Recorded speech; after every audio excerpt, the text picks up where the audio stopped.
I've been enjoying the hell out of some Ninja Gaiden 4 recently, which has kind of been a pleasant surprise because I went into it not 100% sure if it'd be my thing. I always love me a good character action game, and Team Ninja has been one of my favorite developers ever since Neo 2 improved upon the first one in every single way, but my love for Platinum games is more nostalgia for their older ones because their newer ones haven't really been my jam. I mean, I think the peak of my Platinum Games fandom was Metal Gear Rising, and that was forever ago now, and then outside of Nier Automata, nothing really grabbed my attention. Until this game, anyway.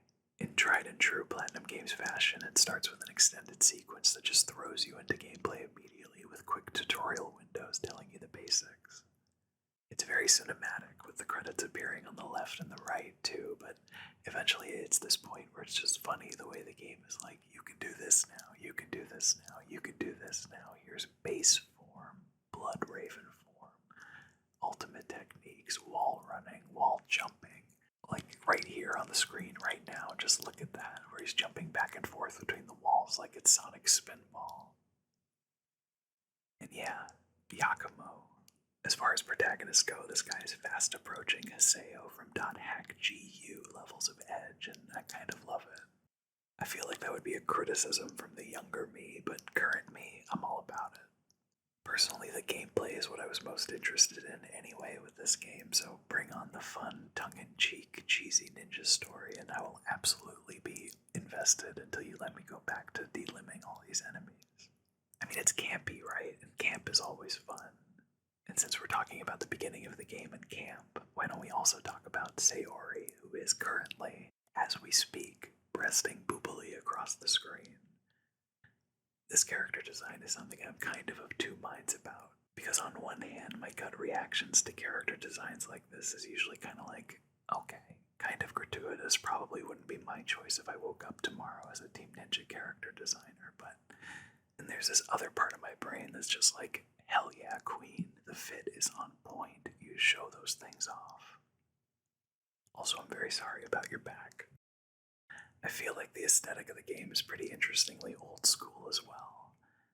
I wanted to say dated at first, but that's not quite right because it sounds more negative than I mean, but to me it feels like the visuals are sort of intentionally PS3 era, but with a modern flair, and the cyberpunk styles are really cool too.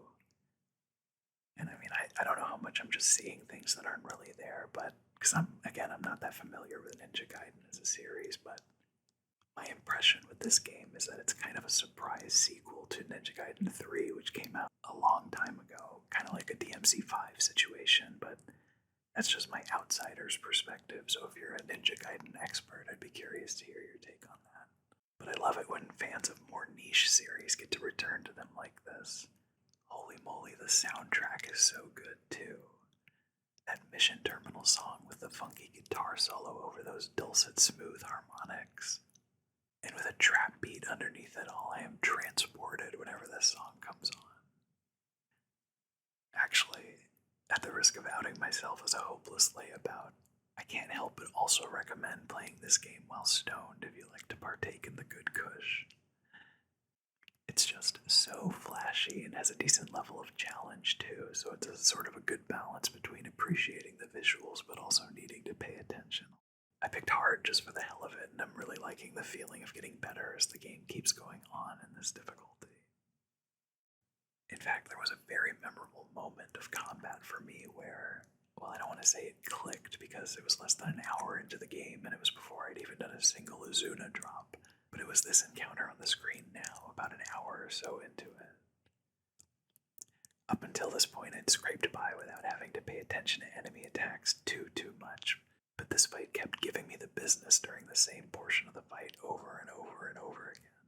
When I slowed down and started to pay attention to individual enemies more, things started to go a little more smoothly, and gradually I realized I was getting better with each attempt, and it just instantly made me want to keep playing, and I mean, Ninja Gaiden 4 makes you feel real cool.